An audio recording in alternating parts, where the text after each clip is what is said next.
Hello everyone, welcome back to Teemo Strategy Gaming, the place where I decide to drive myself insane with research. So, let's get started. Today's video is going to be a bit of chaos, so let's hop right into it, and I will discuss a couple things like the Azov 5319's weird gap, my review of the Tatra T813, a couple things I should mention about tires that I haven't mentioned earlier, and so on.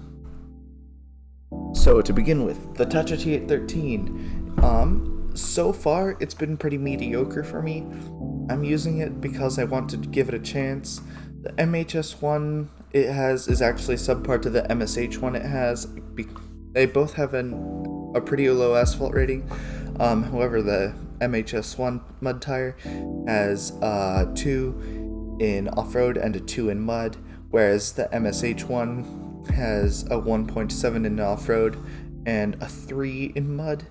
So I feel like MSH1, not MHS1. MSH1 is the better tire because it will get through mud pretty well, even though it might be a bit slower on dirt roads and stuff like that. Okay, I feel like the Tatra T813 is a bit of a cross between the Azov 64131 and the Zix 605R. It has a very good engine. It also has some weird performance issues, like pulling on asphalt. I was trying to winch something out of the mud a couple of days ago, and it just would not budge to the thing that I was trying to pull out. I don't know why it's so bad in that area, but whatever. Apparently that's part of the game now, as it seems like they've nerfed every single vehicle in the game at least a little bit now. Anyway, moving on. Everyone is complaining about the Azov 5319. Sorry, I'm complaining about the Azov 64131. Other people complain about the Azov 5319. The Azov 5319, I think that little gap right there is because of that second axle that's immediately behind the most front axle, or the frontmost axle. I feel like that axle is there's too much travel on that axle for a crane to be properly positioned over there, or a sideboard bed. Because if you've noticed, when you drive it, the front 2 axles have a lot more travel than the rear axles, and therefore that front axle would hit the crane or the sideboard bed or whatever you're using at the moment, and it would just not work. So that's why there's the gap on the Azov 5319 frame. And that, I think, is all I have to say about that. Other than the Azov 5319 is an upgrade to the ANK. I've started maining that, and it is essentially the ANK but more versatile and faster. So, yes. And MHS1, as you know, won the tire test. Overall, it doesn't have the best performance in any area except for snow, and it cuts through snow pretty well. But that brings me into the next portion of the video, mentioning a couple things about tires. So a couple things about tires. I have talked with a guy named Choco in the SnowRunner Discord. Shout out to him, he seems very decent, and he's given me a couple bright ideas.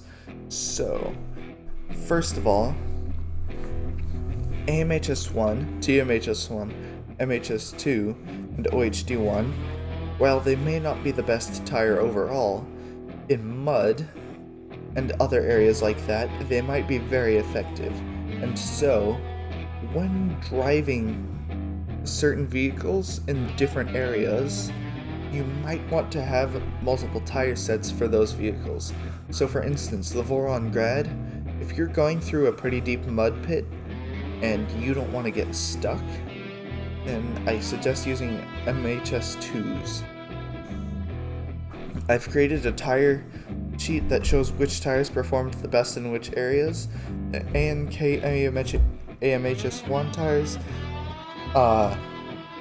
it failed all of the tests pretty miserably, but I have to give it to them.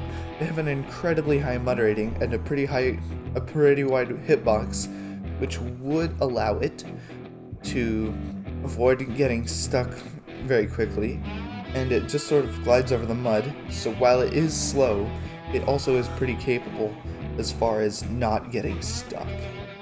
And then there's also a couple things about MHS1. I've been driving it. It is alright in everywhere, like the video I did on tire testing would suggest. It does pretty well in almost every area that you can drive it. But MHS2s, or vehicles like the Voron Grad and the Voron D53233, my vehicles of choice for the Voron series. But yeah, if you use MHS2s, then you might be slower in a couple areas, but you'll also be less likely to get stuck because of the higher mud rating. And then OHD1, it is a weird tire.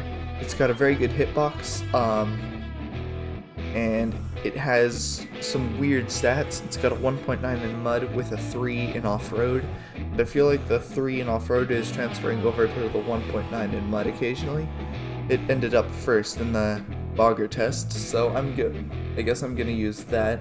Okay, I'm going to use OHD1 in muddy areas because it won the mud test, and then I'm going to use MHS1 in snowy areas because it won the snow test.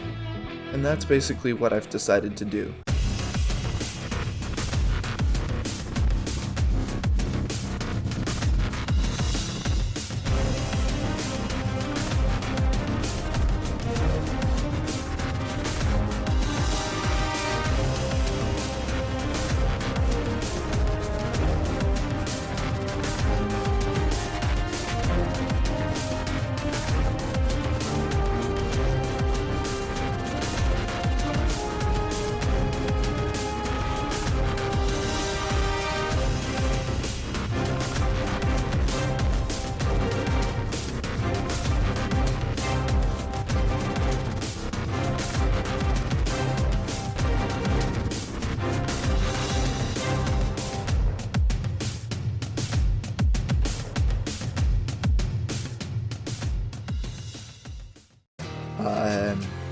The Yukon, you might want to run OHD1, but for snowy areas like Alaska and Lake Coved and Amur, you might want to run MHS1 because you're more likely to run into yeeted snow rather than yeeted mud.